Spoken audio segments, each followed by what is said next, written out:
I'm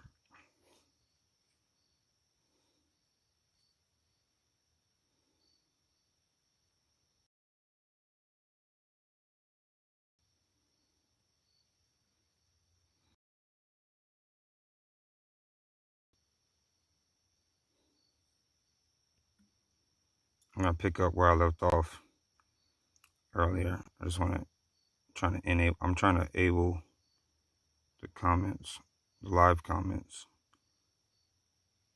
I think I was cutting out on the last one in the beginning because I accidentally put my thumb over the mic a couple times. So I might be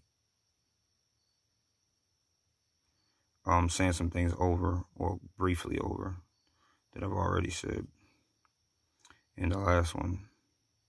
Just want to go ahead and finish this real quick if I can. Screen chat, turn on.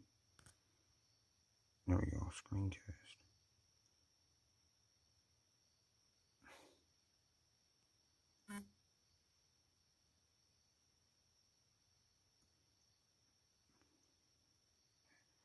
I don't know why it's not letting me do the live chat, because I did it before, but for some reason it's not letting me do it right now.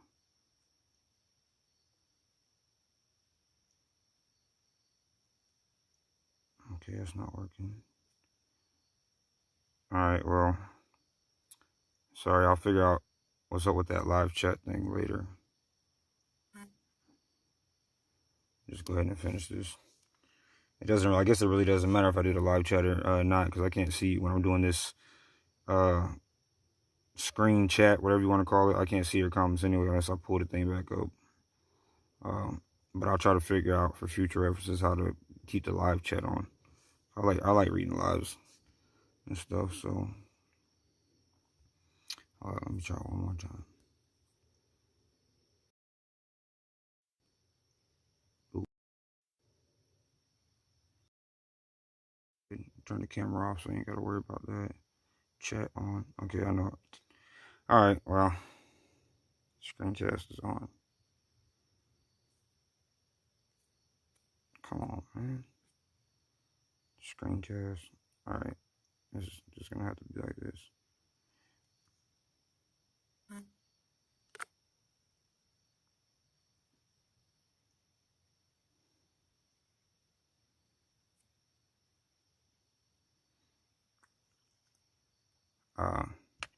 Pick up where I left off at.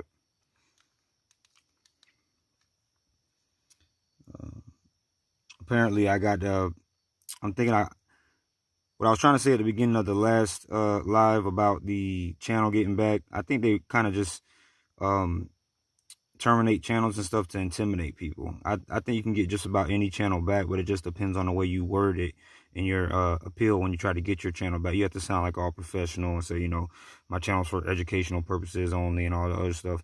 I'm not saying it's a guarantee that I'm gonna get the channel back, but I'm just saying that's what it seems like they're doing when they delete channels like that. It's more of a intimidation thing. I wish the screen, I'm also going to try to find out how to make the screen on here clearer. See. Okay, hide that. So you can see things better. Like my actual screen. Gave me a strike on the other channel for some impression that I did of Alex Jones. And when I was straining my voice to sound like him or whatever. And the reasoning I got a strike on it, or the third and final strike, is because they claim that me mocking Alex Jones somehow encourages other people to break their YouTube guidelines or policies. But also another way to break it is to upload videos with people who have been terminated from their platform. But if that's the case, Howard Stern and all them other people who are picking on Alex Jones and doing impressions of him, their videos will be down. So really, it's just a bunch of bull crap. It really don't make no sense. It's either that or somebody hating, jealous, trying to get this work taken down, because a lot of people, they go on a personal vendetta against me when I block their comments, because I don't want to hear when I can kind of sense when people are ignorant when it comes to Cooper and these subjects, and they don't know what they're talking about, and they're just a waste of time, and they like really, really annoy me. And so I block them. I used to never do that, because I used to be in that whole let's get back at everybody, let's go comment for comment and stuff like that. And they used to make me mad and stuff like that. But now I've noticed, and I want to give you some advice on that, because there are a couple other people of you who have talked to me about how much you have stressed to me, how much you can't stand when people come and say ignorant comments and, you know, all this stuff. You're wrong this, you're wrong that. My solution is this: if you want to shut these people up, all you have to do is stay focused on what you're doing and keep on doing what you're doing. Because if they knew as much as they put off, and the dislike button proves their intelligence like they think it does so much, um,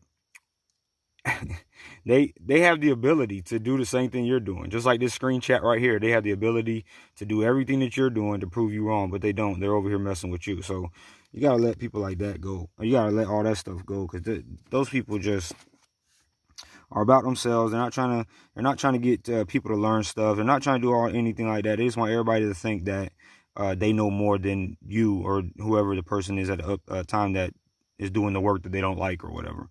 That's just how people are. I'm gonna bounce back to a couple things that I didn't clarify in the last video. But yeah, YouTube censorship is just ridiculous. They even one time they gave me a medical misinformation strike, and I appealed it and got it back, and then they gave it to me again. I was like, what kind of double jeopardy junk is this?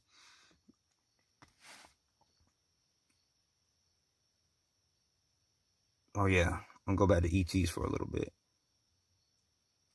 You're also gonna, if you don't go along with the narrative and what everybody thinks is popular, who think that they're enlightened by all of their consciousness and all the other stuff, as far as when it comes to aliens and light beings and all this stuff, you're gonna get attacked by those people. But they're not gonna be able to prove anything. There's like one guy did something on one of my Cooper channels about the aliens, exposing how, you know, how it's basically a hoax, and he just started commenting, they are real. We have proof. I've seen it with my own eyes. And I was like, well, prove it. And then he goes, you you talk about proof, but so and so, we all know, you know, I seen it with my own eyes. And I was like, nice proof, jackass. Oh goodness. You know, sensitive people are gonna hear that and get mad because I, you know, call somebody who can't prove something a jackass because he sit there and said that he saw it with his own eyes, but he can't provide any type of proof of it. But so yeah, let your haters cry. I want to go back to this when I left off on this thing right here. We're talking about the circular. How do I get rid of this? Hold on, I have to turn my Bluetooth off on my headset. All right. Circular wing. I want to blow it up. I already went over this, but briefly. But this is gonna take us to another. Oh, wait a minute. Sorry. Let me say that over because I think I put my thumb over the microphone again. Sorry, y'all. I'm real new to this, so you just gotta hang with me. I promise the stuff that I'm gonna, you know, say and reveal, I just have a habit of putting my hand like right here because of where my microphone is. So I'm sorry about that. If I cut out on the last stuff, I'll just put it in the comment box what I was trying to say if you didn't get to hear it. So we went over the circular wing and how in the last video and how it basically looks like what these people think are alien spacecrafts. And here's a picture of it. I'm just gonna blow it up real quick, just let you see. And that's why it's just mighty funny. Look at that. The junk is just straight up hovering. They were testing this whenever this was taken. And again, like I said, it was taken a long time ago because the picture's in black and white. But yeah. So when people see all this new stuff and UFOs, they really understand it's just silly of them saying that. But the main article about this spacecraft is right here. And this looks even more like one. Look at that. Blow it up.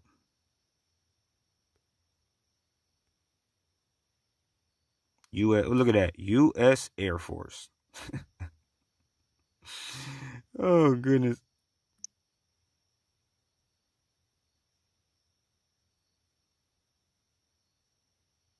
Look at this. The Arvo Canada VZ9 R Avarkar. I'm sorry, I'll be butchering stuff because I'm not used to saying stuff like that.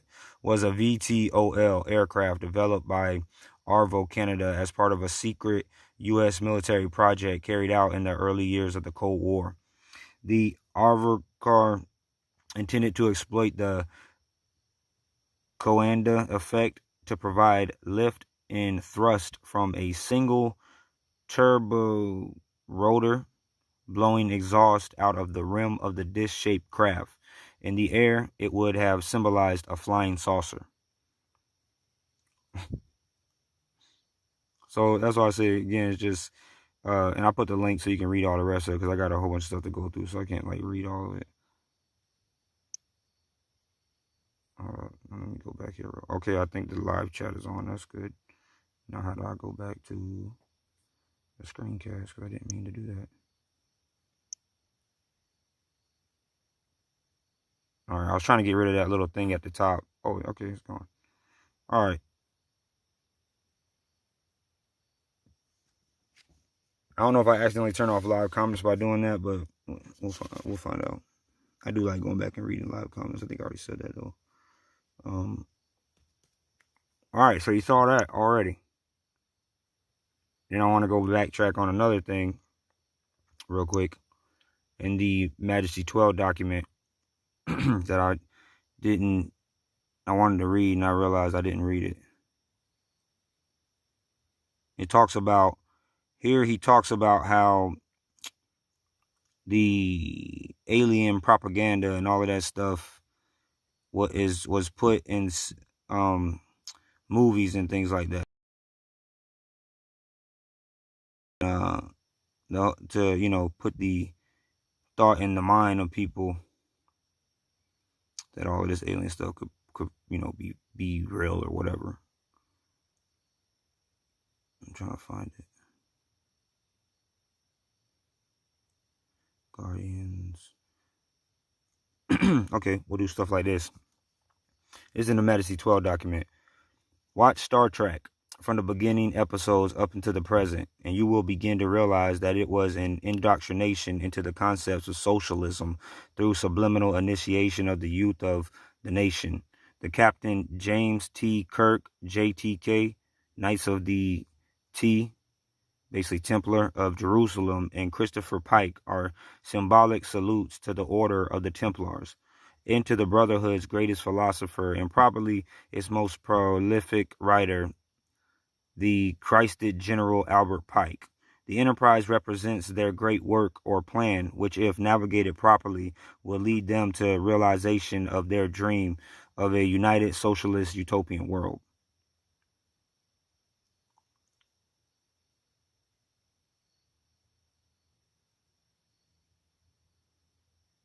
And he breaks down other movies as well. His example here is, as nearly as I can concentrate on the question today, I believe I am God.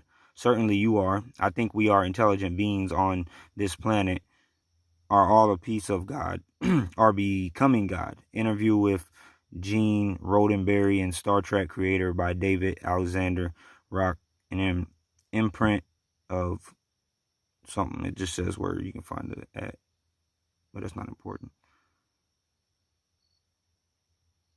Those who understand the symbolic language will have noticed that the most recent Academy Motion Picture Arts and Science Awards ceremony recognized the coming of the new dawn, the rising sun of the backdrop, and the two triple crowns of the mysteries representing the trinity of Osiris, Isis, and the child Horus were revealing. Trooping before it were the stars, some of the 1,000 points of light, who make the movies that mold the minds of the sheeple, creating the future world. Very simply, the Luciferian philosophy is Adam and Eve were held prisoner in the bonds of ignorance by an unjust and vindictive God in the Garden of Eden. They were set free from their chains, evolution through primordial knowing, by Lucifer, Prometheus, through his agent Satan in the guise of a serpent, ancient symbol of wisdom, with the gift of intellect, fire. Through the use of his intellect, man will perfect the race, Anglo-Aryan, and will himself become God. Promise of Satan to Adam and Eve.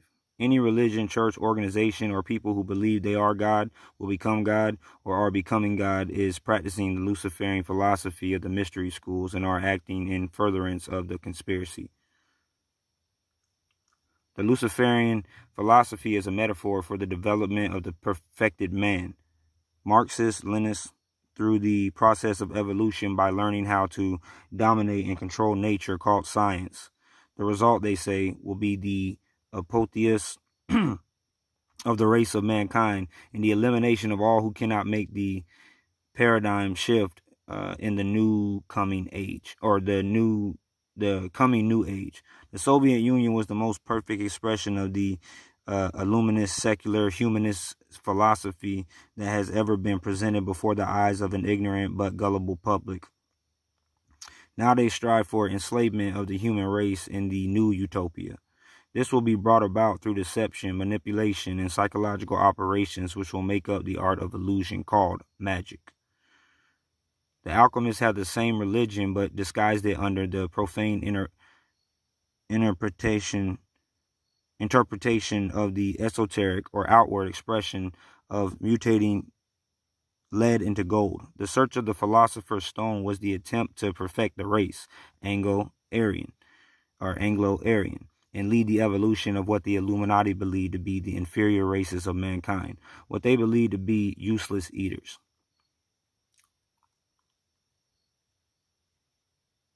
There's more here, but I'm trying to get, this is not what I came to look.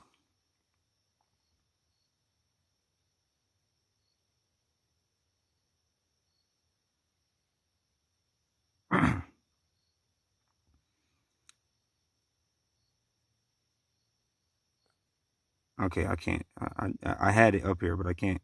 I know it's in here somewhere at the beginning. If you read through this whole thing, I meant to come back to show you exactly what I was talking about, but I can't find it now. But it's in this document. I probably skipped over it, but you can find it. It basically just tells you. He goes into other movies too and explains other movies like Lion King and Star Wars and stuff like that in this document. And then after that, or he exposes the symbology in those type of movies, and then he goes and talks about how this whole alien propaganda thing has been put in movies and put in, all the stuff that has been put in to prepare people basically for something for the future dealing with these ETs or whatever. Now I want to get into the FBI report on Bill Cooper. This is the FBI, and this is all, again, all of these things I'm gonna have linked in the description box. This is the I'm not going to read the whole thing, of course, but I'm just going to show you how they discredit people and stuff. Like how Wicca opens up with Cooper was a conspiracy theorist. Like, like that's a job occupation. Like you get paid for it or something. All right. Here it goes. All right. This is FBI document on Bill Cooper's death and stuff. Details. William Cooper, a resident of Eager, Arizona, look at this, is a right-wing patriot, and then they put that in parentheses, trying to, I guess, mock him, who is nationally known in the militia movement, see, again, for his controversial broadcasts by means of shortwave radio. Cooper was interviewed a couple of times during the fall of 1997 by the Lakeside residence agent, and then it's redacted, it doesn't show his name, because he had made allegations pertaining to Tim McVeigh in the bombing of the Oklahoma City Federal Building in 1995. Cooper actually did, and he did an interview with Terry, was it Terry Nichols, I think? No, with somebody who was a brother of one of those two, with Terry Nichols or McVeigh. I can't remember which one it was. It's on the Hot website, and I'll show you where to find that too, but it's on my currently terminated page. And it says, and also they tried to serve this warrant, from what I was told, on September 11th, but as soon as the trade towers were hit, Bill Cooper, I this is just a popular saying, but it was in his Bill Cooper legacy video, but That's the only place I've ever seen it at. And he jumped on the radio or something, so they didn't serve him. And I guess because they knew he was in his house, and they knew they wouldn't get nowhere near that without getting shot up or something like that. But he not only did he predict the attack on 9/11, he predicted the other attack, which was the bombing that happened in 90 something. I don't know if it's 93 or 95, but so he didn't just predict the first. He didn't just predict the WTC, the 9/11 everybody knows about. He predicted the one that came before it too. And I have a video of that as well on my Terminator channel, of course. But anyway, on 6/19/98, a U.S. deputy marshal attempted to serve a criminal summons on Cooper, but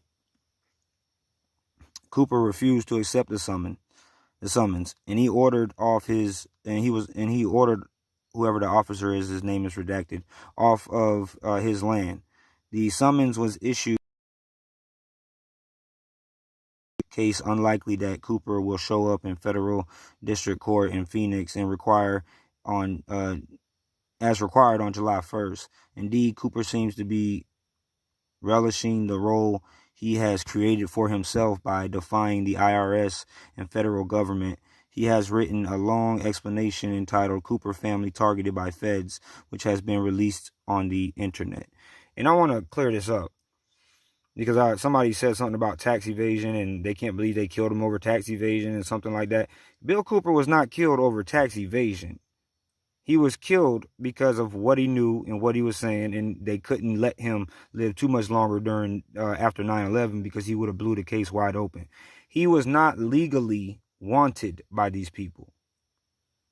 He proved it on many broadcasts, and once my channel comes back up, all you have to do is type in warrant. I've said this a million times too, where he was not. And it was funny because he proved how actually at the time Mr. Clinton should be in jail for tax evasion, and he literally proved it. So the reason why he didn't turn himself in and go deal with it in court and so on, so because it was all a big lie, and he had already proved it.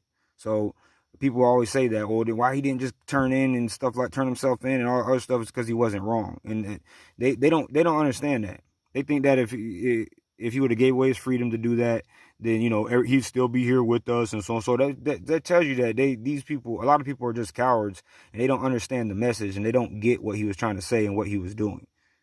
Because once they can break laws like that and come onto people's personal property and tag them and lie and all that stuff that they're doing to hoist charges on people illegally, they're taking it's just another step towards what their agenda. So he wasn't giving them that. There wasn't that was just out of the option for him, and it was not a legitimate warrant.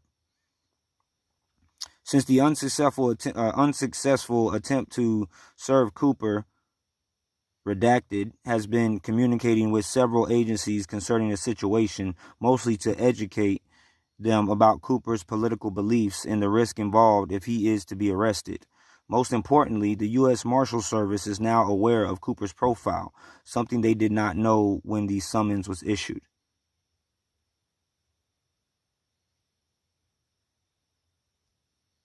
And then the rest of this goes on to show you. Then the rest of this goes on to them lying and basically making an excuse for why they had to do what they had to do and kill Cooper. He was out of control. He was shooting at people. He's a madman. Even though the dude had one leg, he was a freaking war veteran. You got to be some kind of coward to ambush somebody like that, especially somebody like him, because you're that much of a chicken crap that you can't step to him face to face on the battlefield. Another thing I want to go over is a prediction that so many people come to me and say, after they hear Cooper's theory about JFK being assassinated by the who, I'm not going to say that, DRIVER, and they always look at the video, and then they always say things like, oh yeah, that was debunked a long time ago, and that was this, that, and the third, and all this stuff. But the video that they had, or that they're watching over and over, that so-called the gun is a reflection off of whoever's head, is an edited video, not the original Zapruder film. And Zapruder was actually went on to a talk show, an oldies talk show, and said that, and because they had took his footage, but that was not the original footage that they edited. So you can rewind it back, make it slow motion. All you want is you're looking at an edited video. Now, if you want to see the real video, that without it being edited, go to Cooper's speech in Wembley Stadium, and I had it. I actually cut it out. I don't know where you can find it, what minute mark, but if you watch the whole thing, you'll eventually find it. And it shows clear as day who shoots him. And then not all 3 shots, but it shows clear as day who shoots him. And I had cut just that specific part out not too long ago and uploaded it to the original channel. But again, the original channel is gone. But that video is not gone. You can still search out this video on YouTube because it's still on YouTube. Like, I'm actually, when I get it and put it on the new channel, that's where I'm going to get it from, is YouTube. Now, let's talk about pneumatic weapons and how much technology the CIA and all these people have. They have all this technology. They have weapons you don't even know about. A pneumatic weapon is a weapon that fires a projectile by means of air pressure, similar to the principle of operation of pneumatic tube delivery systems. The term comes from the Greek word of wind or breath. You can look at all of the abouts right here. So this weapon is a type of weapon you wouldn't have heard. It's like, would have been just like a slingshot right to his head. And that's what he was talking about the shell toxins, because the shell toxins will make it so that no matter what happened, the poison in it will make it so no matter what happened, there was no way that he was going to survive. After that one, anyway. He probably could have survived the first one, but there was no way he was going to survive after that. And then it furthers the, if you ask me, it gives more weight to the claim when they talk about what they did with Kennedy's brain. Because why would you have to, do all that stuff that we know openly that they did with his brain? That don't make no sense. Unless it was filled with toxins and the poison. We already went there. Already did that one. Shellfish. I know it sounds crazy, but I mean, people got to understand that stuff you see in movies and some stuff like this stuff is not no joke. And these people have this stuff, and they can do stuff that will be on your watch like you would never know about. All right, now here, Veritas News Exclusives Archive. Deja Vu. Vu is huge media. East War looms in the near future by William Cooper. These are articles and things that Cooper wrote. It's all over. Dies down, going down. I don't know which. This is something about foreign markets falling. Bear market here to stay. These are just articles that he.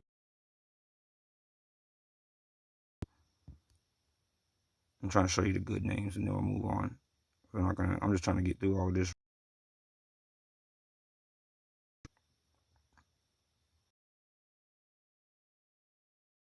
information. This is a lot of freaking information. America's New War. That's a good one. I read that one. Who benefits from 9/11.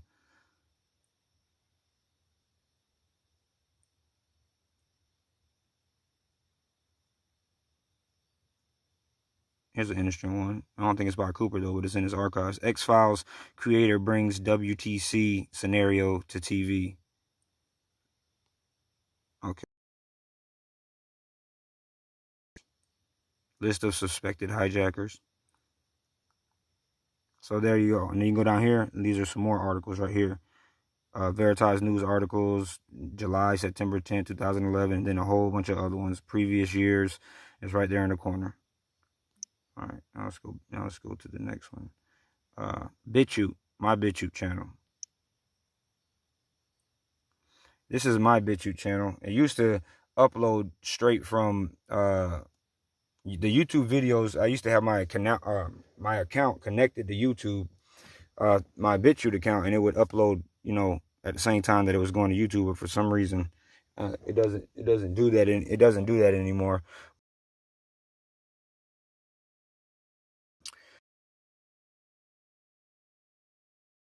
It's the full movie of 1984. Also, They Live is right here. It's a free full movie. You come here, I don't even think you have to have a BitChute account. This is already linked in the description box. All you gotta do is hit the link, go to this movie, 1984. Oh, shoot. Sorry, I think I had my hand over the mic again. Sorry, I told y'all I'm new to this. All you have to do, one click, hit the link in the description box, go here, hit this. I don't even think you have to have a BitChute account. Hit that, hit this, you got the full movie in 2 clicks. Same thing with this one, hit the link, hit this, and you got the full movie of They Live that everybody, a lot of people were talking about, they want to see or whatever, but of course it's not free in a lot of places. So I put it there because they wouldn't let me put it on YouTube. Here's another Bill Cooper BitChute channel, but it's not mine. It's from it's called The Hour of the Time. I don't know who this is. I don't know who runs this, but they're on episode 973, and I think they upload like 2 episodes a day, and they've remastered the sound or the audio or whatever and boosted it, so you can hear it a lot clearer. And and then he puts like the just like music, like sheeple songs and stuff like that. And he put that Carrie Mulez,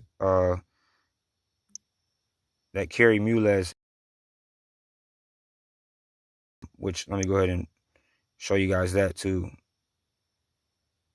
This is the guy who created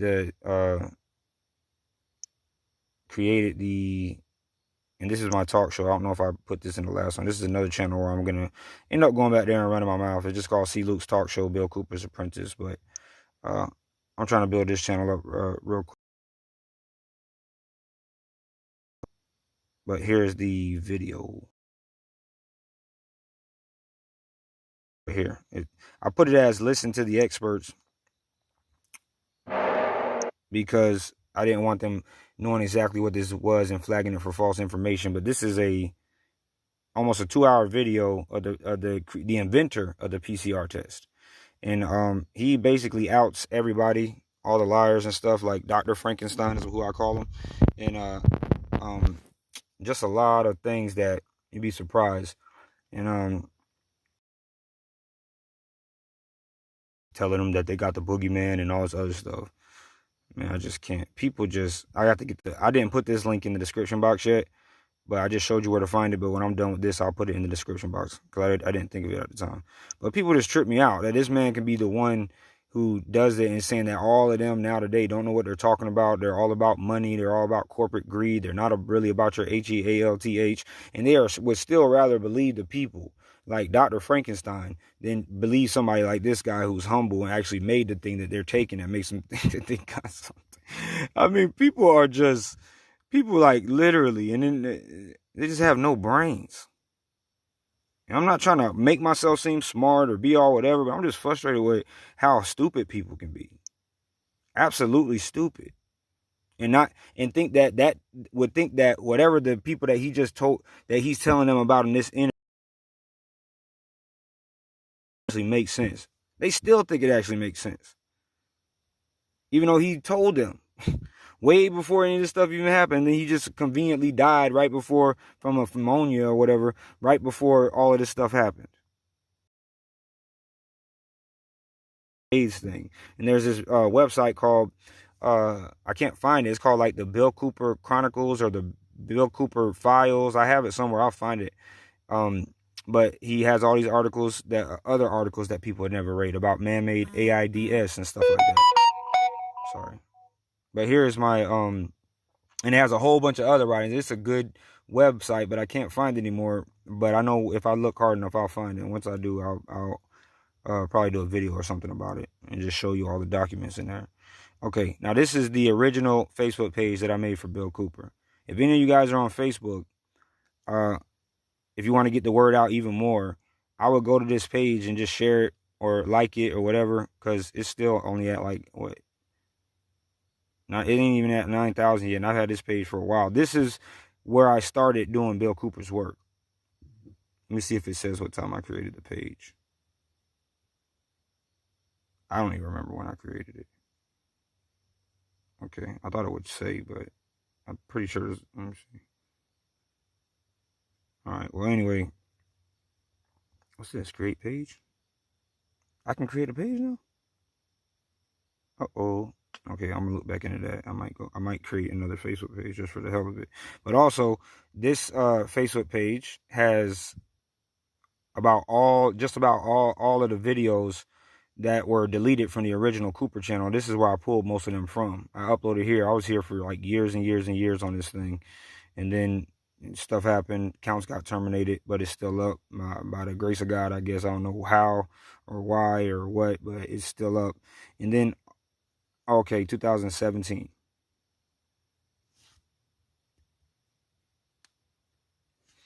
So that's when I made this page. There, I had an older page too. I think I lost that one though. Like, actually lost it.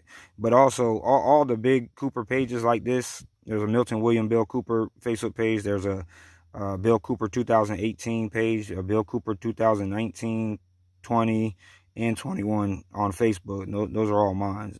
The one that, or the ones that I did, those are all the ones that I created in memory of Cooper. And I can't even remember. I think one is called the Cooper Chronicles, and there's like a whole bunch on it. You'll know by the style of the page if it's my page or not, and or one of my pages or not. And they have a lot of information and a lot of good pictures, a lot of creative pictures and stuff like that too. So this is the main one, and of course I can't get back on it again. But I just wanted to show you guys that because some of you guys are on Facebook, I'm pretty sure. But yeah, if you want to search that, you can find a lot of interesting stuff actually on there. I did a lot of work on this channel. All right, let's go back to the main thing. Okay, this is in the description box. This is where you can find every single hour at a time broadcast. Because although the BitChute channel is going in a row, I think he's only up to like 1,000. And I mean, he's only up to, well, actually, maybe, yeah, he's almost there. But if you want to skip ahead or something like that, you can go here. Part 1 of 5 has episodes 1 through 400. And then part 5 of 5, I'm just going to skip the 3 in between, has episodes 1,400 through 1,926. So that means there are 1,926 broadcasts. Some of them are don't have links, and some of them are you can't hear for some reason.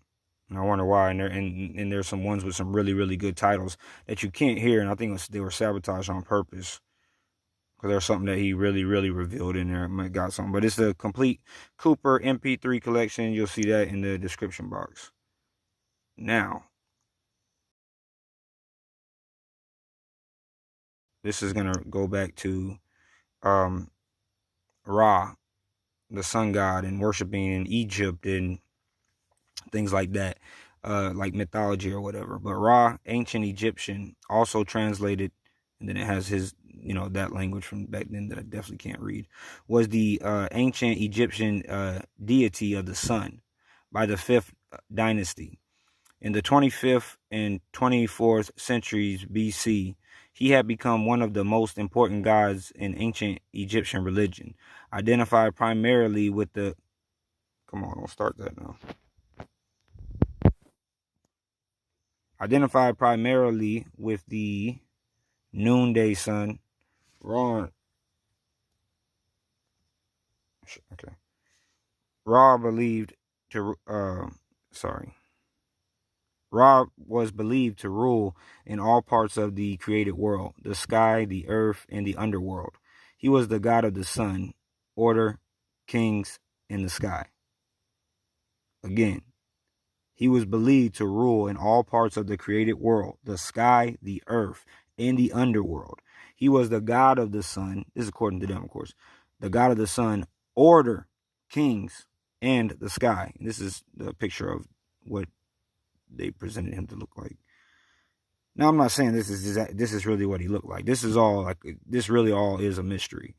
All this type of stuff is a mystery. You can only speculate and stuff. It could just be the embodiment of this person, like, or somebody who wore one of these things on their head, because I don't really think he looked like that. But there's a mystery behind it that really nobody knows.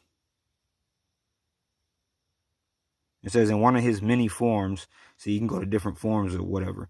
Ra, god of the sun, has the head of a falcon and a sun disk inside a cobra resting on his head. And this is again back, like I said, pagans and stuff. Who they're still with us today. And sun disk and all that stuff. They worship the sun. They as a god and stuff like that.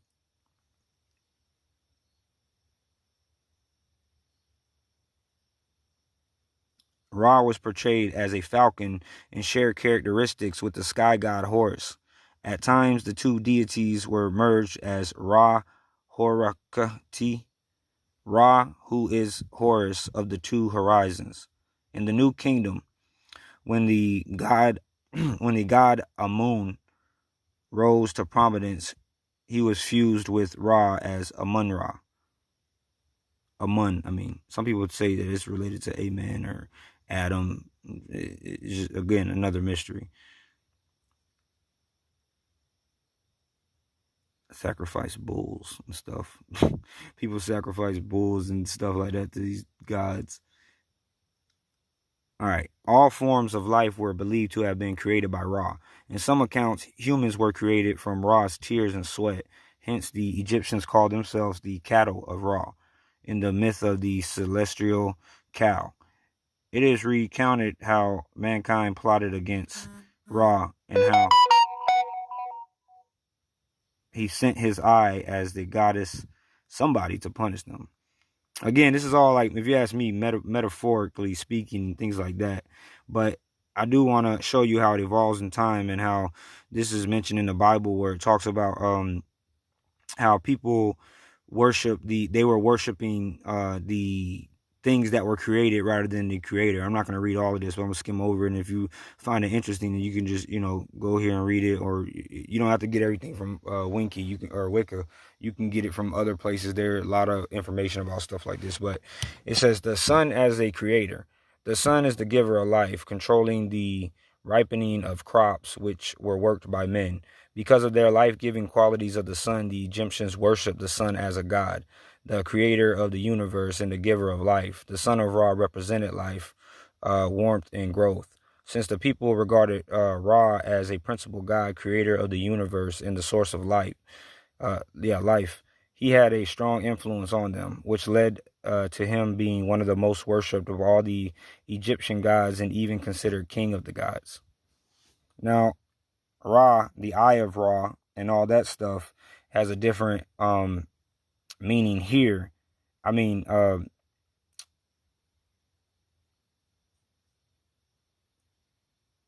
let's see if it's here. I'm trying to find it.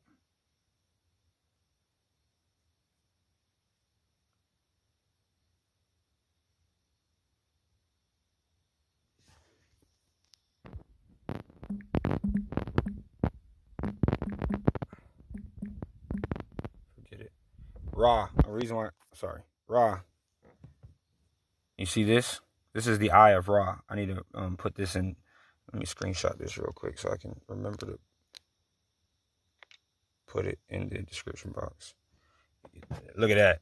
The eye of Ra. So sorry. I had my finger over the mic again. I apologize. I'm going to get better with this, I promise. The eye of Ra. Look at this. The eye of Ra, or eye of Ra, I guess it's pronounced, is a being in the ancient Egyptian mythology that functions as a feminine counterpart to the sun god Ra, and a violent force that subdues his enemies. The eye is an extension of Ra's power, equated with the disk of the sun, but it often behaves as an independent goddess. Now look at what it looks like. You know how the Illuminati does all that one eye symbology and so on, so and so. And Cooper was talking about how these people are all adepts and things of the mystery schools and everything like that. It even basically concludes that how do you say seconds that, I guess, in mythology. And that is where the eye of Ra comes from. And then we have the eye of Horus. And you see this all through the entertainment business. You see it sometimes it's just blatant music videos that just do it openly and stuff like that. Look at this. Eye of Ra, Eye of Horus. It's all that one eye thing.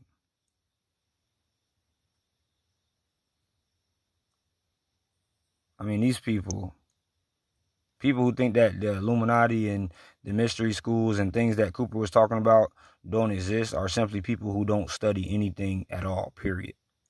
That's why they call you a conspiracy theorist, because they don't know jack. And it's so much easier for them just to call you a conspiracy theorist because they want me time, where, again, it's all about what's trending and all this stuff. I know y'all heard me say that a million times, but I mean, when the abundance of information is out there and you can see all this stuff, and they still call it a conspiracy theory, and, you know, it's all around them and they flash it in their face every 2 seconds. I'm like, God, the heck is wrong with you? Just like with the 9/11 symbology foreshadowing. I tried to tell my friend about this one time, and I tried to show him that junk. I showed him how many things foreshadowed it, and he told me it was all a coincidence. From Pretty Woman to Terminator to all these other things, it was just a coincidence. It was like it's a coincidence that the propaganda Bill Cooper talked about in Majesty 12 about the alien stuff. It's just a coincidence with movies like Mars Attacks, Men in Black, and shows like The X-Files and all that stuff. It's just a conspiracy theory, though.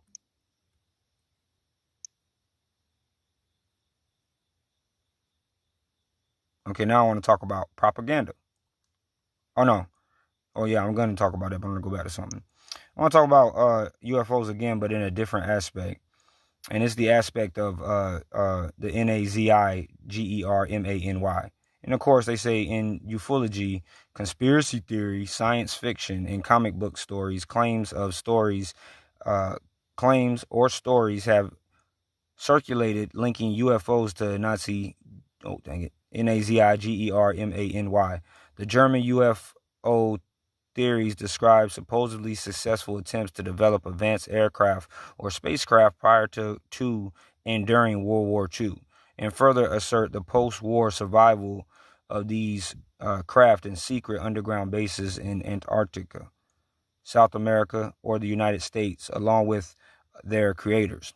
According to these theories and fictional stories, you see how they write everything out? Theories, fictional stories, various potential code names, or so it just shows you they flash it in their face, but these people don't even see it. Subclassifications of Nazi UFO thing. I gotta stop saying that word. Crafts such as, and then it gives names of the crafts in German, but I don't speak German, so it's just a couple names. And then you go here and it has a picture. This isn't an official picture of anything, but that's what they say, that this is what it would look like. But this is no theory. There is, I guess this is just a coincidence too, since this is just a theory, that the Third Reich, Cooper did a series in the Mystery Babylon thing called The History of the Third Reich, and he did I think 3 hours on it, and explains exactly or how the UFOs are connected to this here that they're calling a conspiracy theory. That's why I wanted to pull this up. So, but they pulled, every time I uploaded, all the episodes that I uploaded of Cooper, the Third Reich and stuff, they pulled from YouTube. So yeah, that's just a coincidence too. But I think you can find them on my BitChute channel, because I think they were connected there.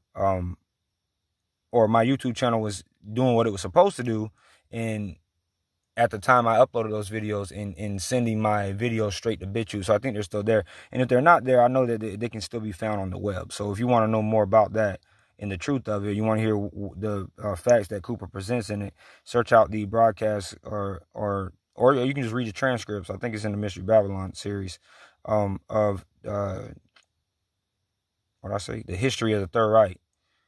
And it explains that, during theory. But again, remember how I told you guys how Winky is? Anything that the government don't want you to know about, or anything they want to cover up, or anybody they want to make look crazy, they'll make sure that Wikipedia says something like, crazy militiaman, militia theoretician, had a problem with drugs, and all this stuff that do, and it works too. Because I remember getting in an argument with one of my friends about Cooper, because I was talking to him about CNN on Facebook and how CNN don't give a damn about black people, because they were trying to act like they cared about black people, or putting all these stories up. And my friend was like one of those people who say, "You trying to say racism doesn't exist?"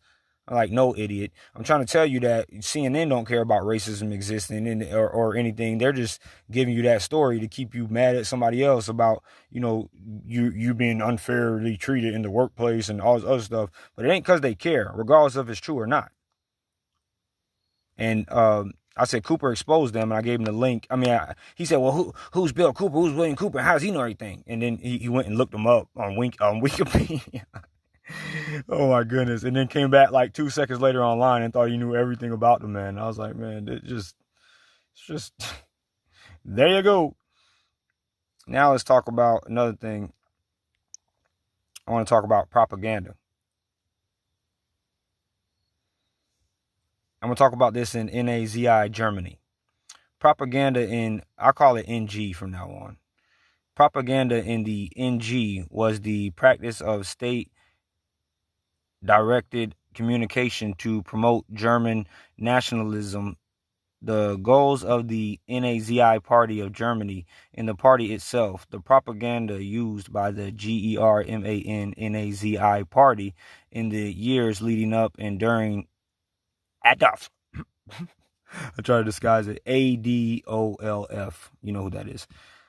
Leadership of Germany was a crucial instrument of acquiring and maintaining power, and for the implementation of Nazi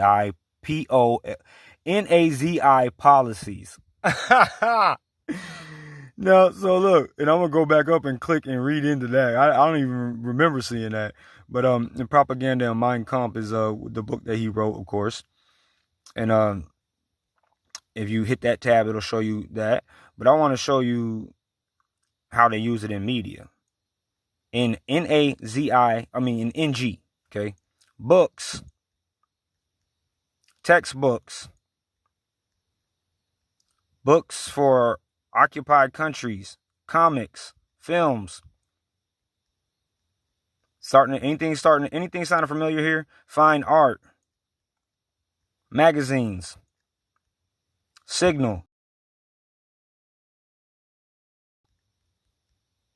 newspapers in occupied countries, photography, posters, radio, internal broadcast, external broadcast, influential speakers. You got them everywhere. Now you can go through there, and you got all these other tabs here for further reading and references and all that other stuff. Now, what does all they still use it in all of those forms, and people are talking about that this is nothing like NAZ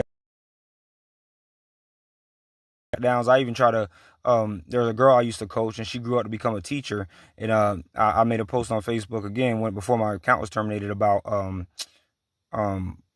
how the lockdowns, I said something about how, they had lockdowns in Nazi Germany. And she was like, "Oh no, that's totally different," and so on, so on, so on, so on. And I'm just like, so yeah, it's totally different that propaganda was used in movies, films, and magazines and all this other stuff, right? So now let's look at their policies. NAZISM. National Socialism. The ideologies and practices associated with ADOLF and the Nazi Party. During Hitler's rise to power, it was frequently referred to as HITLERSIM. Later, that doesn't make sense. The later related term, it does, neo-Nazism is applied to other far-right groups with similar ideas which formed after the collapse of Nazi regime. Fascism. And goes to fascism. Not NAZISM is a form of fascism, and then it goes through all this other stuff. Let me screenshot this too so I can put the link of it in the description box. And they called it policies. What are we following now today? that everybody thinks are laws. But it's just a coincidence, you little conspiracy theorists. You little conspiracy theorists, you. Yeah, another thing with the whole what do you call it, conspiracy theory, right? I'm talking about how they discredit how Winky, whatever you want to call them, discredits everything. They put the New World Order as a conspiracy theory on here. It says the New World Order conspiracy theory hypothesizes a secretly emerging totalitarian world government. And then talking about the common theme is in conspiracy theories about New World Order is that a secretive power elite with a globalist agenda is conspiring to eventually rule the world through an authoritarian one world government, which will replace sovereign nation states and in all-encompassing propaganda, there's that word again, whose ideology hails the establishment of the New World Order as the culmination of history's progress. Many influential historical and contemporary figures have therefore been alleged to be part of the cabal that operates through many front organizations to orchestrate significant political and financial events, ranging from causing systematic crises to pushing through controversial policies at both national and international levels as steps in an ongoing plot to achieve world domination. That's the hell exactly what they're doing. Ain't no damn conspiracy theory. But look, let's hit this, right? We all know that's what they're doing. But then you go to but they call this a conspiracy theory. A conspiracy theory is an explanation for an event or a situation that involves a conspiracy by sinister and powerful groups, often political in motivation, when other explanations are more probable. You see, they're even trying to discredit the conspiracy theory, just the word itself or the two words themselves. The term has a negative connotation, implying that the appeal to the conspiracy is based on prejudice or insignificant evidence. Yeah, right. A conspiracy theory is not the same as a conspiracy. Instead, it refers to hypothesized conspiracy with specific characteristics such as an opposition to the mainstream consensus among those people, such as scientists or historians who are qualified to evaluate its accuracy. Now, who says that they are qualified? The same establishment in the same state that are a part of this New World Order, but it's all just a conspiracy theory.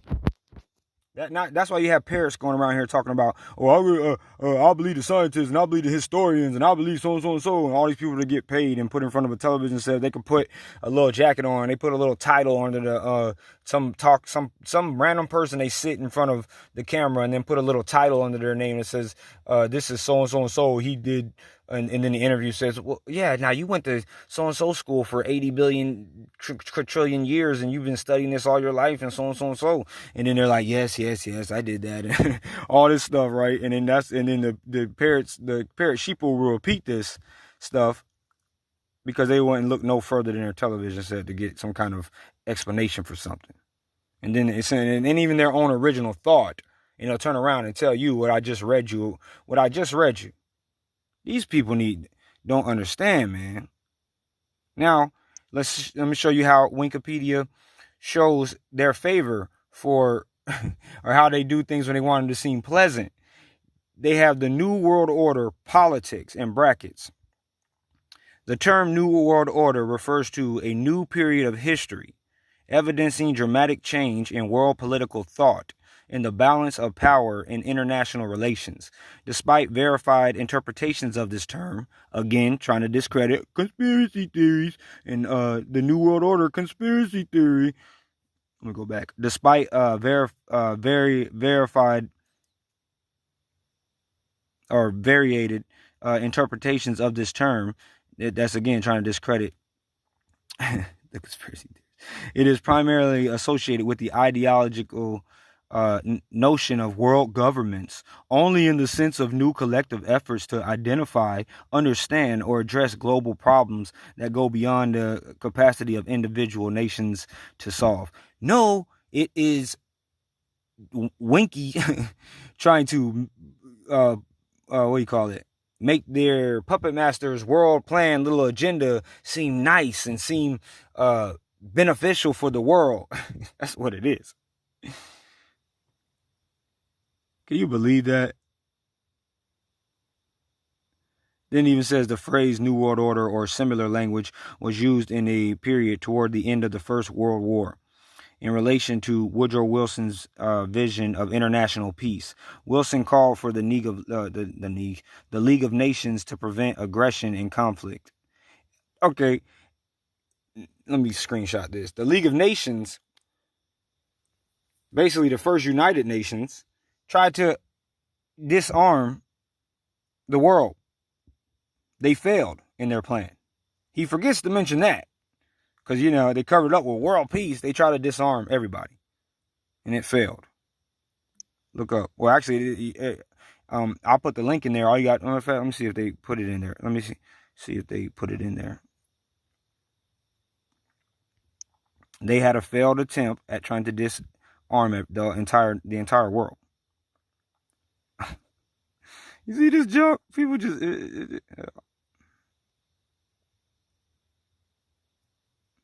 Let's see if I can find origins, principles. Man, look, mandates is one of the tabs. One of the tabs on there. Oh yeah, failure to disarmament. Article 8 of the Covenant gave the League the task of reducing armament to the lowest point consistent with national safety. You see what I'm talking about?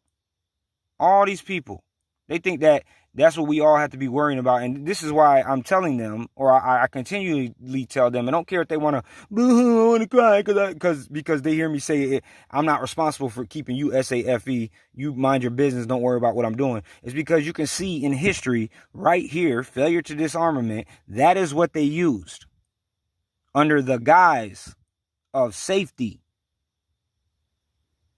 People don't, I wish you could know how much I rack my brains just trying to fathom how people can just be this gullible. And okay. National safety in the enforcement by common action of international obligations. In the 1920s, League of Nations time and energy was devoted to this goal, as many members doubted that serious disarmament could be achieved or was even desirable. You see what I'm saying? But it was because they were in the mandates. What's this say? The Ottoman Empire mandate system. Yeah, it basically, I bet you this is nothing but a bunch of freaking crap about why they had to make mandates again under the guise of somebody's safety. But these people don't care. They'll like these people who I told you guys, they go in and talk about the frauditors should keep people safe by wearing those things on their face and everything. And these people think they're so American, and they go, well, you do it out of respect for your fellow human being. No, to respect your fellow human being, you respect their right to make their decisions and their choices without having to worry about somebody like you trying to crucify them, just like a lot of these hypocrites did their own Christ, or the spirit of them did their own Christ back in the day, which is another subject that they're hypocritical about, and another man they try to praise and put all up on the pedestal that they didn't even listen to or follow. That's what I mean by straight up hypocritical America and hypocritical Americans. And it makes me so mad that these people really think that they not see the freaking hypocrisy in trying to tell their children what our forefathers did and how, people in wars fought and died for our rights to do the things that we're doing. And now they'll sit here and shame you. And now they'll sit here and be traitors to their own country. But again, turn around, put their little rinky-dink lying hypocritical hand right over their little rinky-dink lying hypocritical heart and sing the national anthem. Freak out here with that crap.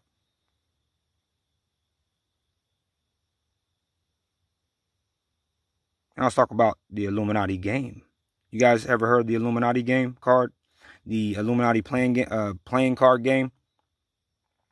Illuminati is a card game by Steve Jackson's Games, inspired by the 1975 book The Illuminists, or the Illuminatus trilogy by Robert Anton Wilson and Robert Shea. The game has Optimus, Omnius, secret societies competing with each other to control the world through various means, including legal, illegal, and even mystical. It was designed as a tongue-in-cheek rather than serious. Yeah, I'm sure it was. Take on conspiracy theories.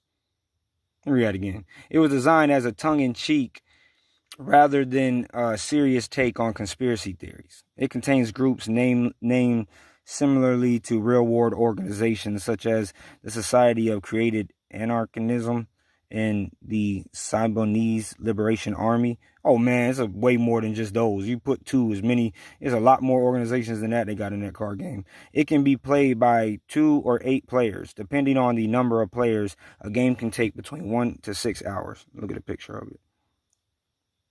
This is the original set of it, I think. Which I want to find these cards. If anybody knows where they can find the original cards, matter of fact, let me screenshot this because I'm going to try to find the original cards and see what they look like.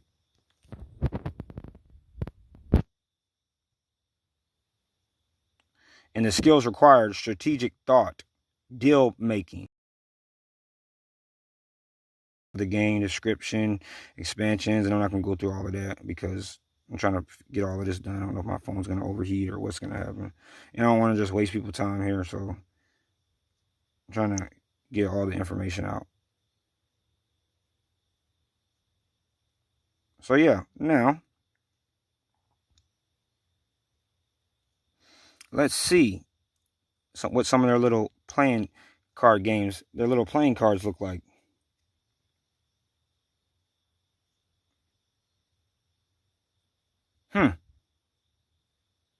Look familiar?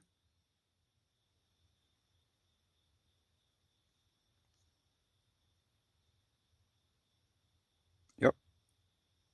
It says what you think it says. Terrorist Nuke. Play this card at any time to give plus 10 power or resistance, your choice, to any violent group you control. If used with an action, it must be played when that action is first declared. It counts only for that action. If used for defense, the bonus lasts until the end of the current turn. It's good for defense only and does not count towards goals. Oh yeah, it does. Oh yes, it does. And I'll just go through charismatic leader. I'm not gonna read all of them. This is what it looks like, the cover of it. Quarantine. Look at this. Epidemic. Quarantine. It's just a conspiracy theory. This one says what? Disaster. This is the attack to destroy any place. It does not require action. Its power is 14. That's in a different language, I think. Or something I don't know about, but I'm pretty sure it's a lot of symbolism. Is it? Nationalization. Here, let you look at that. Federal Department of Lunch. I think that's what it says. Let's go through some more. Hillary Clinton. Hillary Clinton don't look that good. All right, here's another one. The epidemic quarantine up close. Look at that. Look at that MASK right there.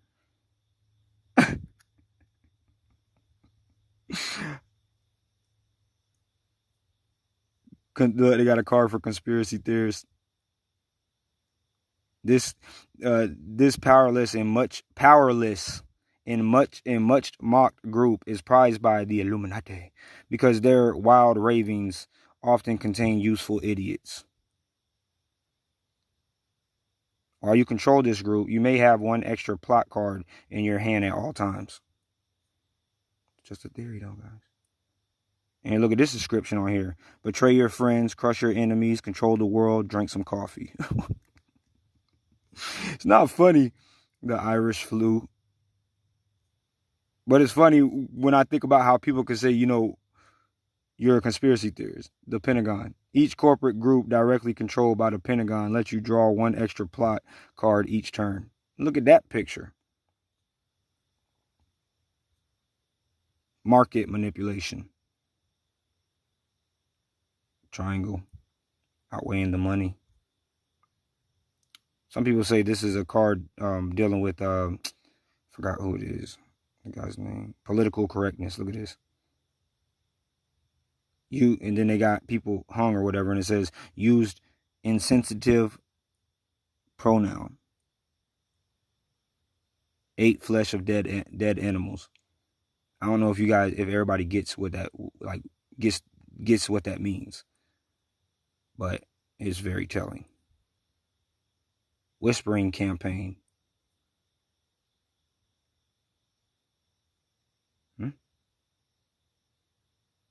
This is just a YouTube video. It says 8 games that predicted the future and got it right. What else we got here? Trust me, there's a whole lot more. Look at it. Dealing with today and what's coming. Gun control. Increase the power of all violent government groups by 3. Increase the power of all criminal groups by 1. This card replaces any red NWO card in play. March on Washington. I don't know why my voice keeps tripping like that. But March on Washington is here.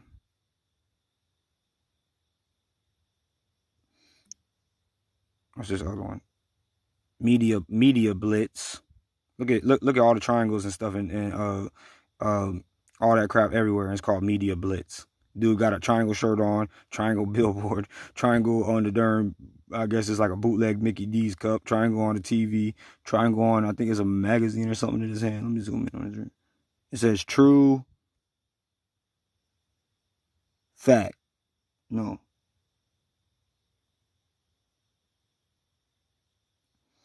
I see the top part says true. I don't know if any of y'all can make that bottom part out. True Fox or True FAX, something like that. But population reduction. Let's blow that one up a little bit more or make it look a little bit better.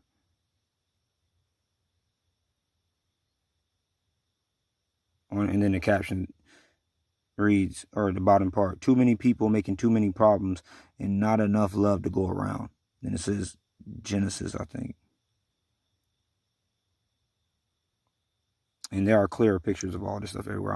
I couldn't find, there's somewhere online where there's somebody who has the full deck of cards and everyone is clear. I think it's on Facebook under the, I don't know if you guys ever heard of Illuminati Soldiers. I think his name is. But I think he has all of them. Let's see if this one looks better. Not really. Let's continue. Power to the people. Destroy conservative groups and control liberal groups in any of the following combinations.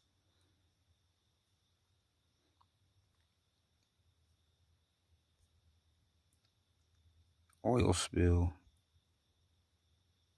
Trying to get to some more relevant ones. Those two are just, that's the Pentagon and the terrorist nuke. Those two. And they have air magic. I don't know what that one is. Look at this game. Somebody said in my last thing that they're all about playing games with us. And that's the truth. Family values, which people are losing right now.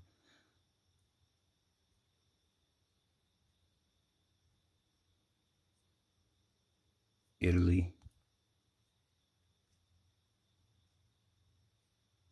All right. You got Trump next to that enough is enough one. There's a quick tutorial I had on my Cooper channel where somebody explains the game real quick. Like I said, I'm probably going to get that back. So look at this one. Can't really see it that good, but big media. Exposed. Saturday morning cartoons. Energy crisis. Recording industry. Buongiorno, which looks like Barney. Cable TV. And I know the caption to that one. I know the caption to that one. It said something about a million things but nothing to watch. Or a million channels but nothing to watch or something like that. World War III. Plague of Demons, Hollywood, Combined Disasters. And there's so much more that if you go and look martial law, Purge, Eat the Rich. Enough is enough. You said that all right. Look at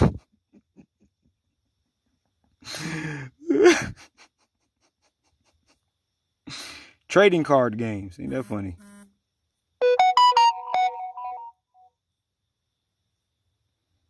Okay. You guys get the idea. So we got to move on. But you can spend hours looking at this stuff. You know, maybe some of the cards that will come up with. Oh, yeah, and I already did the Eye of Ra. I look into some of these links I might not remember to put in the box, but if you write it down or make a mental note or something like that, and look into the Eye of Ra, the Eye of Horus, and everything like that, and then you'll start seeing them everywhere in Hollywood and everywhere, everywhere else. Not just Hollywood. They use it in a lot of things, a lot of symbolic, and a lot of symbols or logos or whatever you want to call it, like within logos and junk. Sometimes it's really hard to see, but nowadays they know people are so dumb and would think that it's or so dumbed down by mainstream and all that stuff. They would just think it's a conspiracy theory, and they'll put it right out in the open now. They don't even care. Now let's talk about 1984. I told you guys where you can watch the full video of 1984 at. But 1984, often referred to as 1984, is a dystopian social science fiction novel by the English novelist George Orwell. It was published on 8 June 1949 by Secker and Warburg as Orwell's ninth and final book, completed in his lifetime. Thematically, 1984 centers on the consequences of totalitarianism,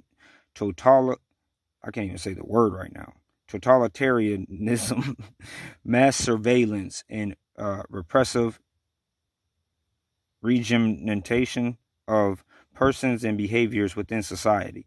Orwell himself, democratic socialist, modeled the totalitarian government in the novel after Stalinist Russia and Nazi Germany.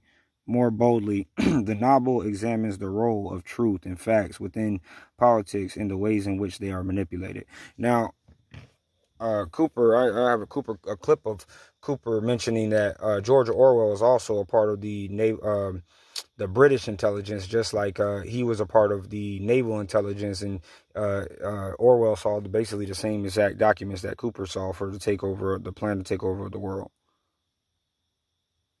It says the story takes place in an imaginative future, the year 1984, when much of the world has fallen victim to perpetual war, omnipresent government surveillance, historical negationism, and propaganda. We already went over all that. Great Britain, known as Airstrip 1, has become a province of the totalitarian superstate named Oceania that is ruled by the party whom employ the thought police. Now, who are the thought police? I don't know. Let's see who the thought police are, my friends. In the dystopian novel, the thought police, think pool, are the secret police of the superstate Oceania who discover and punish thought crime. What is thought crime?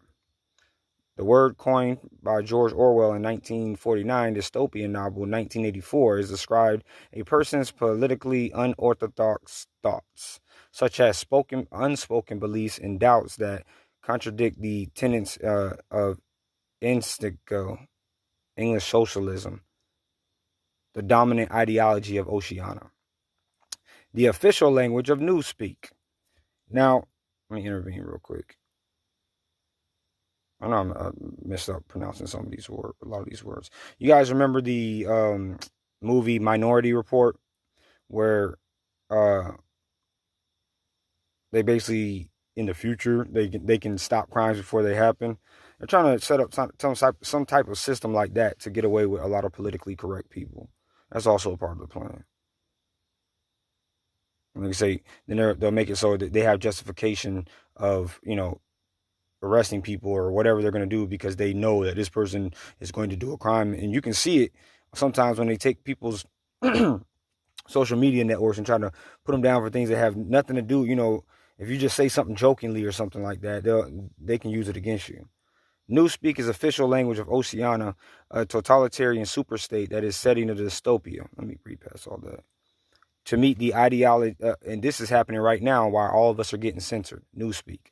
To meet the ideological requirements of English socialism in Oceania, Newspeak is a controlled language or simplified grammar and restricted vocabulary designed to limit the individual's ability to think in accurate and articulate subversive concepts such as personal identity, self-expression, and free will. Such concepts are criminalized as thought crime. We already went over that. Since they contradict the prevailing I don't know how you pronounce that. I think it's Ingsoc orthodoxy. We went over thought crime. I'm gonna go over Ingsoc.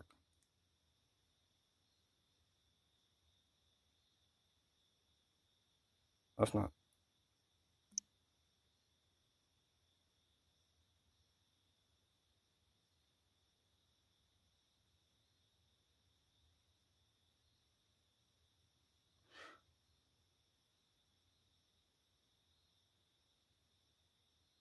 All that Oceania's citizens know about the world is whatever the party wants them to know. So how the world evolved into how the world evolved into the three states is unknown. It is also unknown to the reader whether they actually exist in the novel's reality, or whether they are a storyteller invented by the party to advance social control. The nations, so far as can be inferred, appear to have emerged from nuclear warfare and civil dissolution over 20 years between. That's not telling me about the damn language.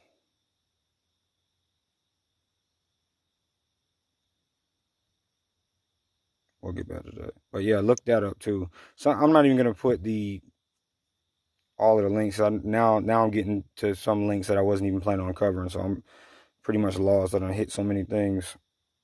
That's what I like about research, and you can hit something and then it'll take you to something and hit something else. But then again, I kind of don't like it sometimes. It's just like sometimes it's just so overwhelming. But and you wish you could just read it all at one time, but you can't. And talks about their language, the language, the party of the government, their government or whatever. Went through thought police, thought control.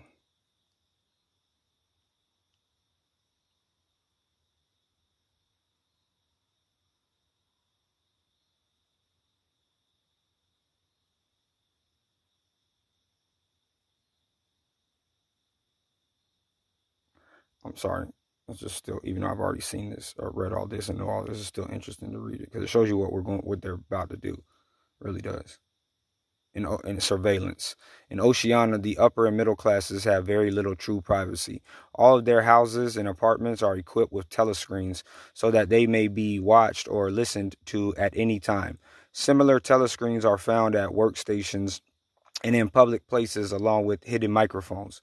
Written correspondence is routinely opened and read by the government before it is delivered. The thought police employ undercover agents who pose as normal citizens and report any person with subversive tendencies. Children are encouraged to report suspicious persons to the government, and some denounce their parents. Citizens are controlled, and the smallest sign of rebellion, even something as small as suspicious facial expression, can result in immediate arrest and imprisonment. Thus, citizens are compelled to obedience. Thought control. Thought control. Thought police are responsible for the detection and elimination of thought crime, and for the social control of the populations of Oceania by the way of audio visual surveillance and offering offender profiling. Minority Report. Such psychological monitoring allows the thought police to detect, arrest, and kill thought criminals, citizens whose independence, intellectual mental, and moral challenges the political orthodoxy of INSOC, English socialism, and thus the legitimate government authority of the party. In the detection of thought crime and to overcome the physical impossibility of simultaneously policing every citizen in Oceania, the think pool spy upon the populace through Ubilisticus two-way telescreens, and so can monitor any person's body language, reflective speech, and facial expressions, which surveillance cameras, they can do that with surveillance cameras. And I've heard that they can actually look through screens, monitors, and stuff like that already. Like that type of technology exists. I should have looked into that and put the links up to that before I got into this. Secret police.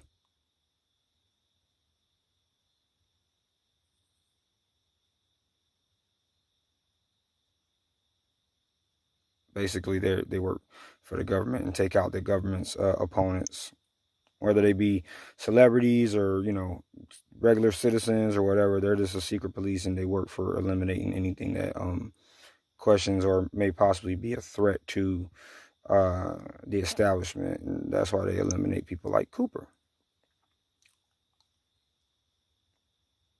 And in Orwell's, in the book, the main character, I forgot his name. I think it's not Winston, but maybe it is Winston.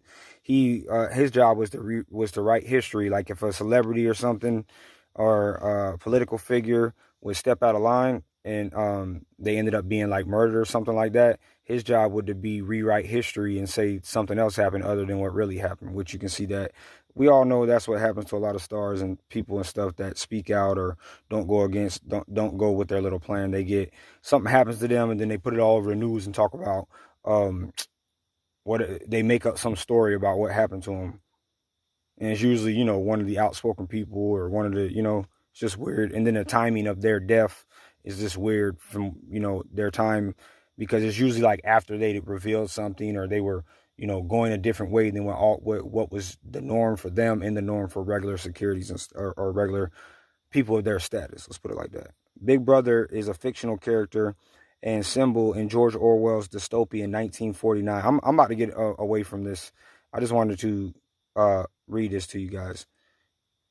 He is the ostensibly lead. Dang, my voice, man. I think it's from talking too much. The leader of Oceania in totalitarian state, wherein the ruling party wields total power for its own sake over the inhabitants. In the society that Orwell describes, every citizen is under constant surveillance by the authorities, mainly by telescreens, with the exception of the pros. I forgot what they are, but if you go into this, because I don't want to keep going and going and going, and we won't get to the next part of what I got to say. The people are consistent, but I know that we reflect them. The pros reflect something else of what we have today, if that makes sense. They're just calling him, he's just giving him a different name because, again, he wrote this as fiction, knowing good and damn well it was truth. The people are constantly reminded of this by the slogan, Big Brother is watching you. And then they even have, they come out with a Big Brother television show, and, you know what I'm saying? Like, just, people just don't get it. All right, so let's get away from this because there's a lot more that I just want to show you comparisons between what we're living today and what he wrote and what's coming about. But I do want to real quick go over the slogan.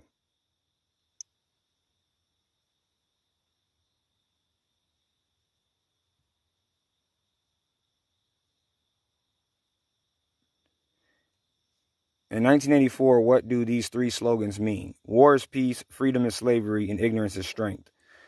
In 1984, war is peace refers to the idea that by placing a nation in a constant state of war, individuals are motivated to ignore their discontent with their government, thus ensuring an unending domestic peace. Freedom and slavery refers to the fact that absolute freedom can lead to a life pursuing pleasure. Ignorance is strength can be understood as being similar to ignorance is bliss. If one is not concerned with truth, one's existence assumes an unreflective contentment. And then uh, if you can go down here and read more, and it breaks down, it gives more clarity to each phrase in that, as far as like the war is peace. It has its own section of what that really means. Freedom and slavery has its own section, and ignorance is strength. 3 paradoxical slogans, which are perfect examples of how the ruling government uses language to manipulate and control the population's thought process. Winston gains insight into the meaning of, then it cuts off, and then you got to keep reading. Again, I just wanted to go over that real quick. Because you can, let me go to them. And, oh, yeah, this is good too. The Ministries of 1984. This is really good. The Ministry of Truth, the Ministry of Peace, the Ministry of Love, and the Ministry of Plenty are 4 ministries of the government of Oceania in the 1949 dystopian novel 1984 by George Orwell. The Ministry of Peace concerns itself with war, the Ministry of Truth with lies, the Ministry of Love with torture, and the Ministry of Plenty with starvation. These contradictions are not accidental, nor do they result from ordinary hypocrisy. They are deliberate exercises in doublethink. So we have, and a lot of people don't want to hear this, or they can't see the comparisons, but that type of hypocrisy explains a lot of the organizations that we have right now today. I want you to think about that. And just like doublethink, the process of indoctrination whereby the subject is expected to simultaneously accept 2 mutual contradicting beliefs as correct, often in contravention of one's own memories or sense of reality. Doublethink is related to, but differs from hypocrisy. Now, remember when they were talking about we're all in this together, apart. We're all in, those type of things are doublethink. They did it with the boogeyman. They did a whole bunch of social distancing. Social is when you gather and you have fun and you do whatever. Distancing is when you stay apart from people and you're not as close to them. 2 contradicting concepts being accepted as normal and being accepted as making sense to put together. I mean, they just flash this junk in these people's faces. What's next? I'm almost done with this, y'all. I'm sorry. All right, we just did that.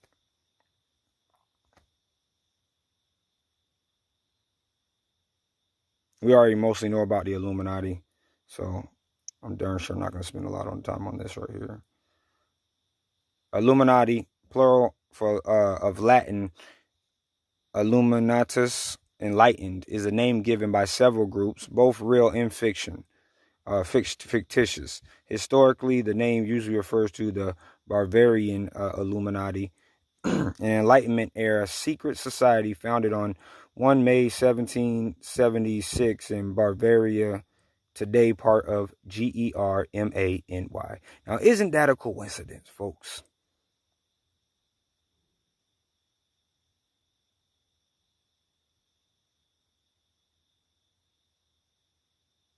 I got the link here.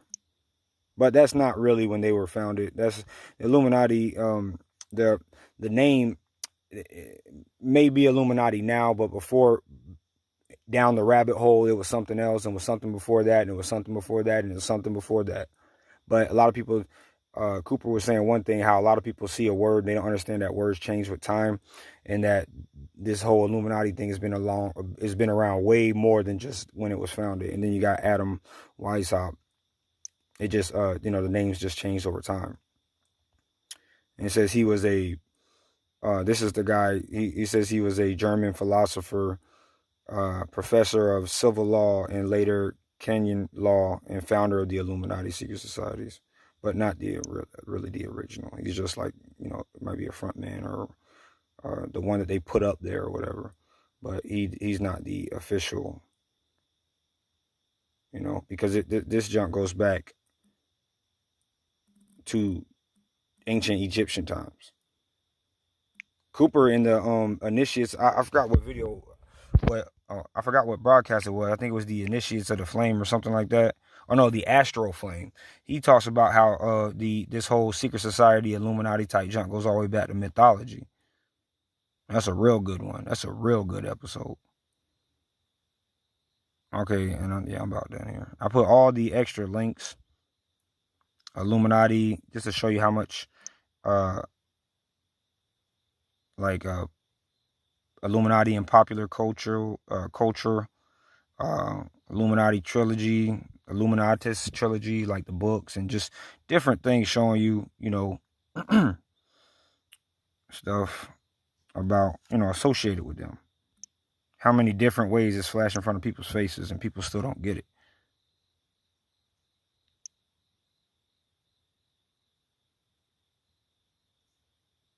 What do the, I put in other fun things like what do the Latin phrases on the symbol of the dollar bill mean?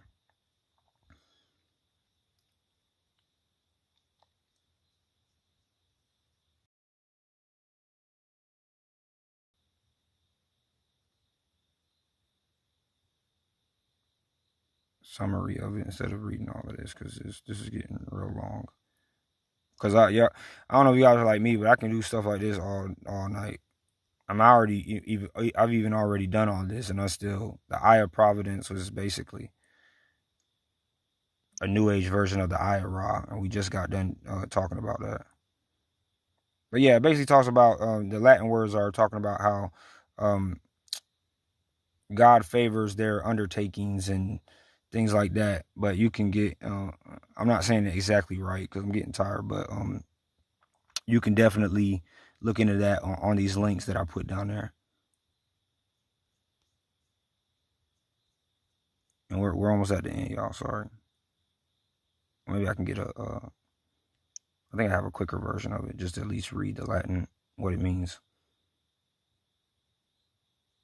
What do the Latin phrases on the dollar bill mean? Okay, the E Palermos Humanum. I don't even know why I even try to say that. Is often mistranslated as many for one. However, the initiated Latin student knows that subjects in the Latin sentence must be in the numerative case. The only word in the phrase in the numerative case is unum. Hence, the discovery of the phrase's subject, unum, is just tell us what the hell the meaning means. Oh, it means one, meaning one. The eperos portion of the phrase is sometimes written, although not on the bill, with a period after the E. However, Latin students will recognize E or X when followed by the vowel is the common preparation or preposition meaning out of or from.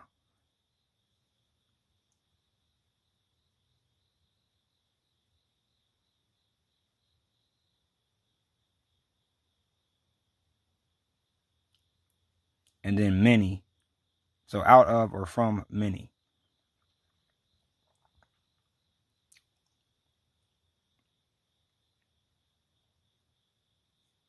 Bro, just show us the thing. You doing all this.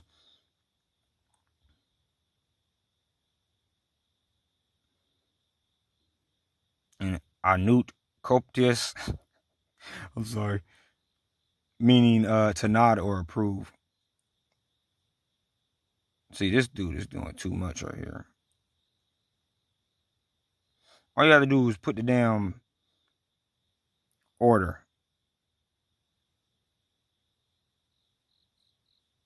Translate novus ordo seculum is a phrase that means a new order of the ages. So basically, a new order of the ages. He approves of our undertakings, a new order of the ages. And I'm sorry, I'm trying to put it in order so you can know. And so basically, many. I've never seen this thorough of a breakdown of it, and I hate that I'm skipping because I'm not really giving you the thing, because I'm not really giving you the accurate phrase altogether. But if you go here, you'll be, I'm pretty sure, you know, you guys are smart people. You'll be able to put it all together. I know you sheeple out there wouldn't, but my peeps do. Their God favors their undertaking. Out of many, they're one and all the other stuff. But what the freak God they talking about? Man God, Luciferian light, whatever. This page is just another one of these couple articles of people trying to discredit Cooper. The pioneer, they have things like a pioneer of paranoia, a grandfather of conspiracy theories, and just wanted to show you how they try to discredit somebody like that. So that's why I put that in there, just to show you they have to go to those kind of links, because that's how dangerous somebody who knows the truth is to these clowns. And I put a link to Cooper talking about man-made age. Oh, no, I already. Let me delete that. I got like one more thing, and I promise you I'm done.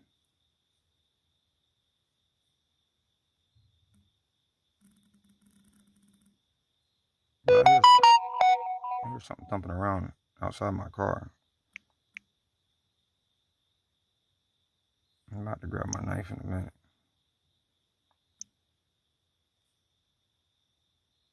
Okay, what's this link gonna go to? I'm right at the end.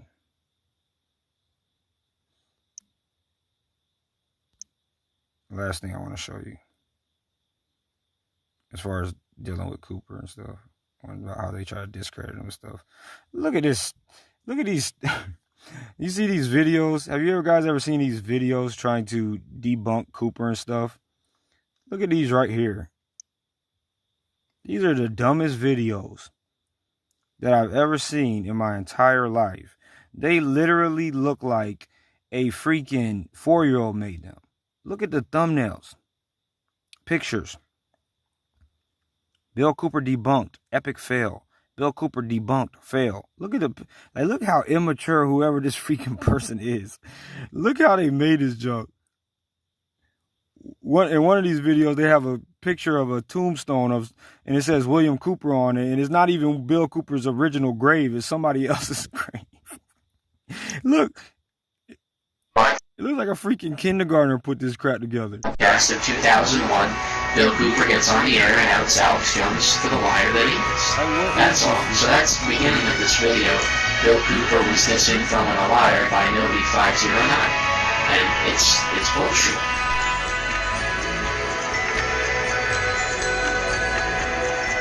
I was not cut off. I did not use any kind of foul language whatsoever. They've stepped on their dicks this time, no matter what they do. Okay, the rest of that is ridiculous, but this is, what kind of point is this? They put, did Bill Cooper lie? You can go watch how stupid the rest of these videos are, because I got the link for you. But this is a kind of point that the sheeple or dumb people would just make out of nowhere. His point was, in the video, did Bill Cooper lie to his opening point, so-called point, was, did Bill Cooper lie to his audience, right? And then he plays Bill Cooper talking about how, to his audience, about on that broadcast about Alex Jones's liar, he played a part of Cooper saying, asking one of his listeners, or telling his listeners, I did not cuss on that show or anything like that, and it's just simply not true. Then he plays a clip of Cooper saying they stepped on their dicks this time, because he did say that in the interview, and that was their point of how he lied, because he said, I didn't cuss, because he told his audience that he didn't cuss, and then he went and then but he did say that they stepped on their dicks this time. How the hell is dick a cuss word? What kind of point is that? And look how crappy this damn video was put together. Like, and they're all like that. All videos trying to debunk Cooper, they're all like that. Some lady on BitChute I found, I did a my take on her junk and destroyed her junk, was talking about he's the enemy of the white race or some stupid crap. Like, people were just retarded. I even heard a dude doing it, his own little podcast about Cooper, that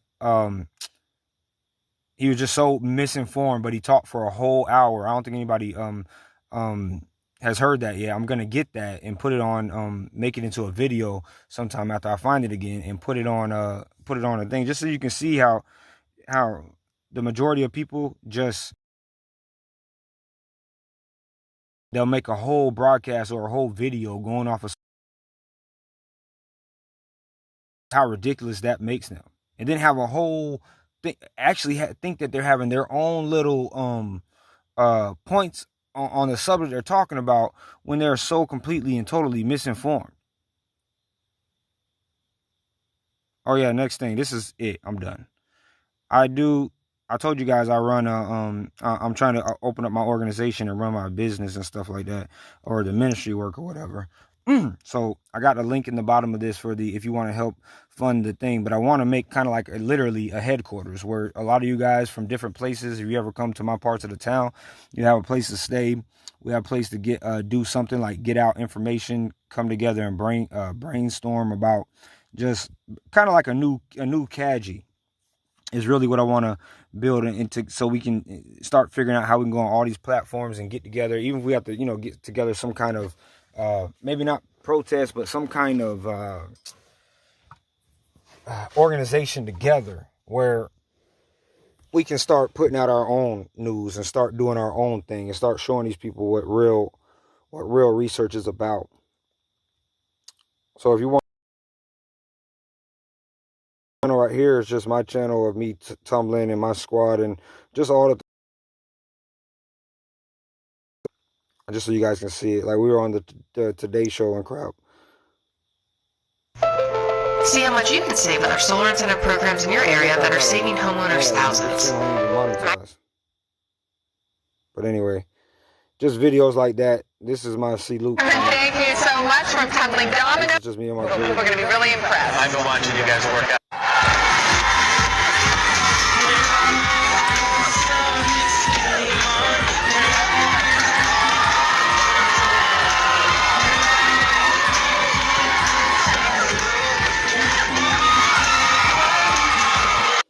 I'm about to come up the middle, but this is when my hair is long, so that's why you can't.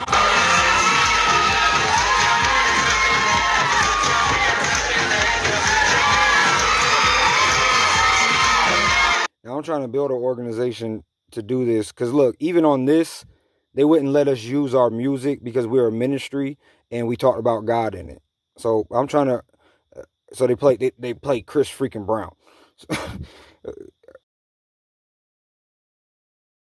So, and then this channel just goes through here, shows you we did NBA. There's an NBA. It's like a Washington Wizards, Chicago Bulls. So I'm not gonna sit here and waste your time watching all that stuff. I just want to show you that, so you guys can see that when you donate to the cause, that it's not. It's for actually three different causes. It's like a community thing, the CAGI type thing, and the ministry. But the most important part is the ministry. So this is the GoFundMe that I have set up for it. Also on the bottom, email if you want to tell me something or whatever, or Discord. If you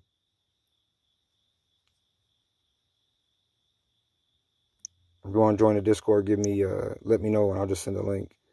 So yeah, here's the GoFundMe for the project.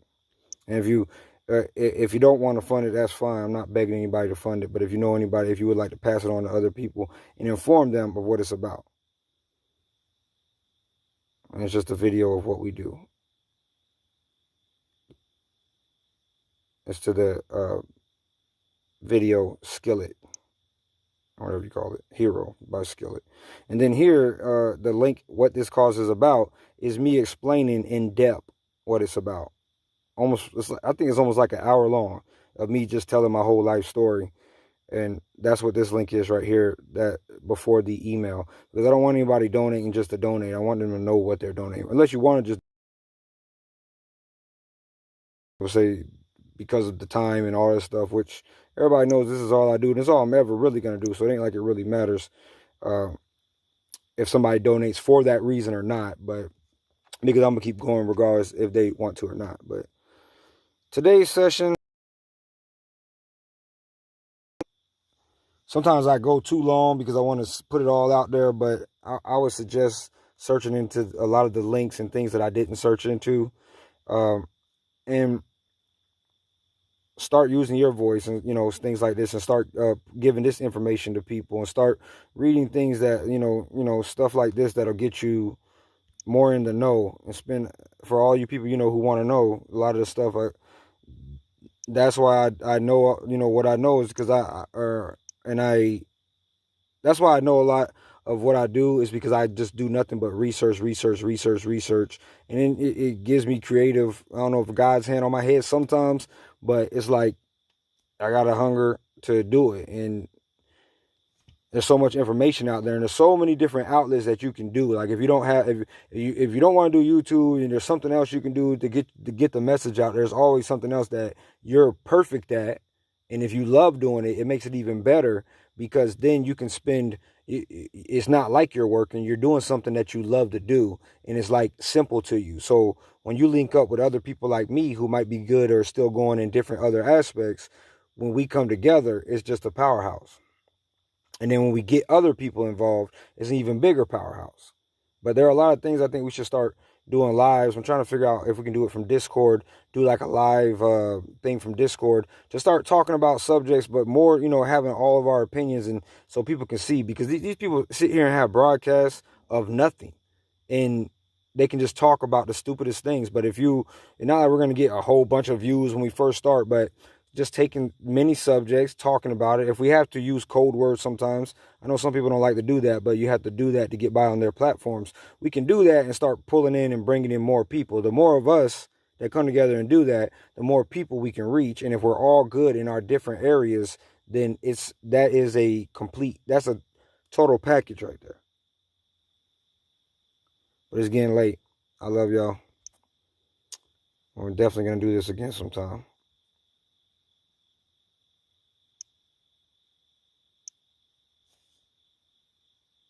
Peace.